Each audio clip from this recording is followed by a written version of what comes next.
राजा हरिश्चंद्र सत्य और धर्म के प्रतीक माने जाते हैं। उनकी कथा हमें सिखाती है कि चाहे कितनी भी कठिन परिस्थितियां क्यों न आए, सत्य का मार्ग नहीं छोड़ना चाहिए। अयोध्या। कुछ कथाओं में काशी के राजा हरिश्चंद्र अपने न्याय, दया और सत्यवादिता के लिए प्रसिद्ध थे। उनकी रानी का नाम तारामती, शैव्या और पुत्र का नाम रोहिताश्व था। प्रजा उनसे बहुत प्रेम करती थी क्योंकि वे कभी झूठ नहीं बोलते थे। एक दिन महान तपस्वी विश्वामित्र ने सोचा कि राजा की सत्यनिष्ठा की परीक्षा ली जाए। उन्होंने स्वप्न में आकर राजा से दान में पूरा राज्य मांग लिया। सुबह होते ही ऋषि दरबार में आए और बोले, राजन, आपने मुझे अपना राज्य दान देने का वचन दिया है। राजा हरिश्चंद्र ने बिना झिझक अपना संपूर्ण राज्य उन्हें सौंप दिया। लेकिन ऋषि ने कहा, दान पूर्ण तभी होगा जब आप दक्षिणा भी देंगे। राजा के पास अब कुछ भी नहीं बचा था, इसलिए वे पत्नी और पुत्र के साथ राज्य छोड़कर निकल पड़े।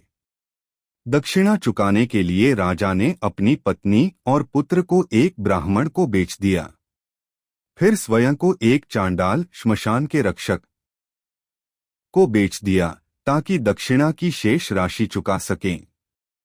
अब सत्यवादी राजा श्मशान में काम करने लगे। उनका काम था अंतिम संस्कार के लिए कर, टैक्स लेना। एक दिन उनकी पत्नी तारामती अपने मृत पुत्र रोहिताश्व के शव को लेकर श्मशान पहुंची। उसे सांप ने डस लिया था। तारामती के पास अंतिम संस्कार के लिए कर देने के पैसे नहीं थे। राजा हरिश्चंद्र ने अपने कर्तव्य का पालन करते हुए अपनी ही पत्नी से कर मांगा। तारामती ने कहा, मेरे पास कुछ नहीं है। राजा ने कहा, कर्तव्य और सत्य से बढ़कर कुछ नहीं। बिना कर दिए मैं अंतिम संस्कार नहीं होने दूंगा। यह देखकर देवता भी विचलित हो उठे। तभी विश्वामित्र प्रकट हुए। यह सब उनकी परीक्षा थी। देवताओं के राजा इंद्र भी वहां आए। उन्होंने राजा की सत्यनिष्ठा और धर्म पालन से प्रसन्न होकर उनके पुत्र को जीवित कर दिया और पूरा राज्य वापस लौटा दिया। राजा हरिश्चंद्र की कीर्ति अमर हो गई। वे सत्य के सर्वोच्च प्रतीक माने जाने लगे। कथा से सीख।